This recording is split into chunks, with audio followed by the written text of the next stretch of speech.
Hello friends, તો સ્વાગત છે તમારું મારી ચેનલ દીપિકાસ કિચનમાં. અને આજે આપણે બનાવવાના છે ઇન્સ્ટન્ટ જલેબી, જે તમને 15થી 20 મિનિટમાં જ રેડી થઈ જવાની છે અને એમાં આથું લાવવાની પણ ઝંઝટ નહીં. તો ચાલો રેસીપી સ્ટાર્ટ કરી લઈએ.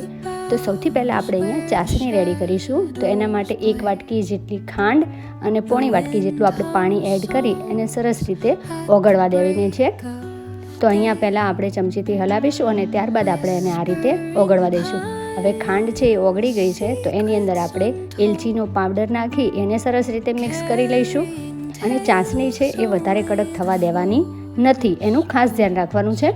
હવે આપણે અહીંયા મેં 3 થી 4 કેસરના તાતણા એડ કરી દીધા છે અને યલો ફૂડ કલર એડ કર્યો છે. એ ઓપ્શનલ છે, જો તમે એડ કરો ન કરો તો પણ ચાલે, પરંતુ અહીંયા કલરના લીધે છે એ જલેબીનો લુક એ બહાર જેવો જ આવશે.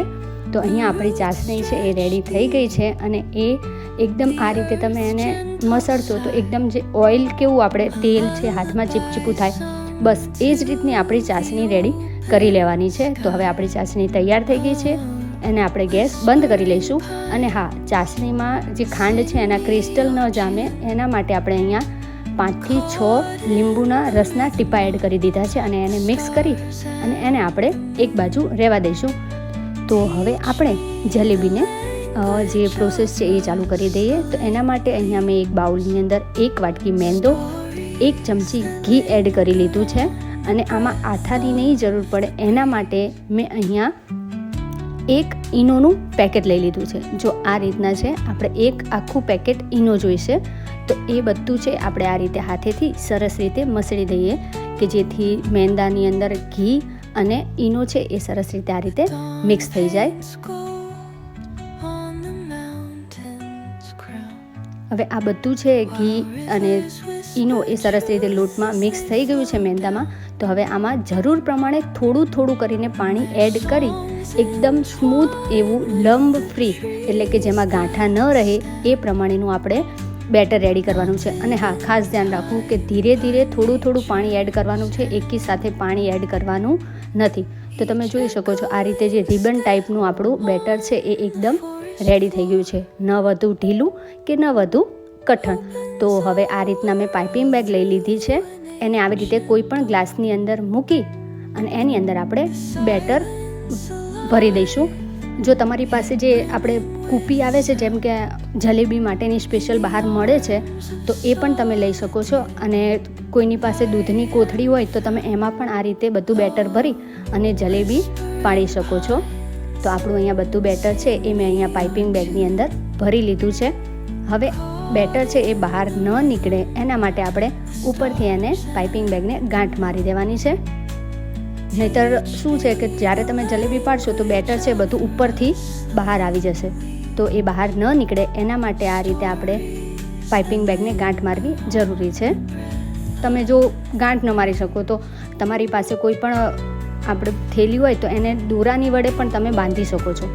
તો અહીંયા આપણે જે રીતે આપણે જેટલી જાડી જલેબી પાડવી હોય આપણે એ પ્રમાણે આપણે અહીંયા કાણું પાડી લેવાનું છે, એટલે કે આગળથી કાતરથી કટ કરી લેવાનું છે.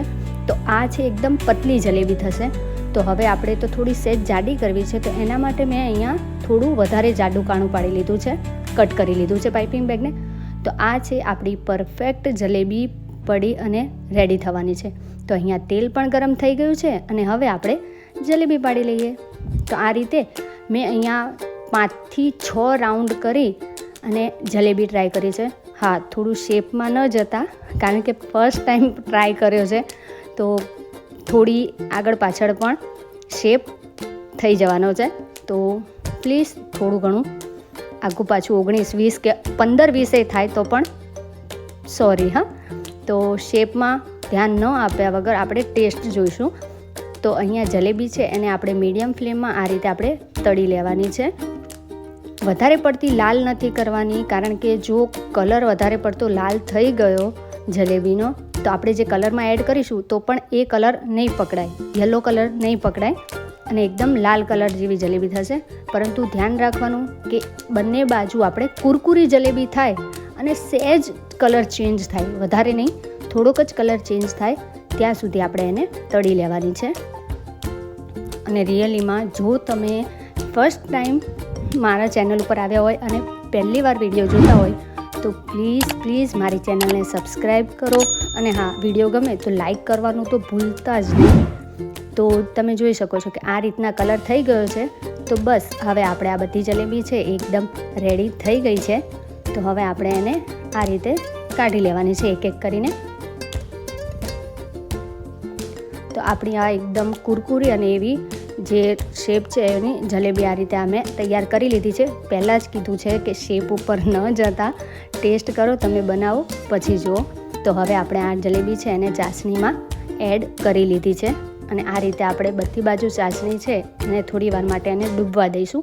લગભગ 4 થી 5 મિનિટ માટે ડૂબાડશો તો પણ જલેબીમાં બધો કલર અને ચાસણી બંને ચડી જવાનું છે. તો તમે જોઈ શકો છો કે આપણી જલેબી છે એ પરફેક્ટ રીતે રેડી થઈ ગઈ છે, અને આપણે ચાસણીમાંથી બહાર કાઢી લઈએ.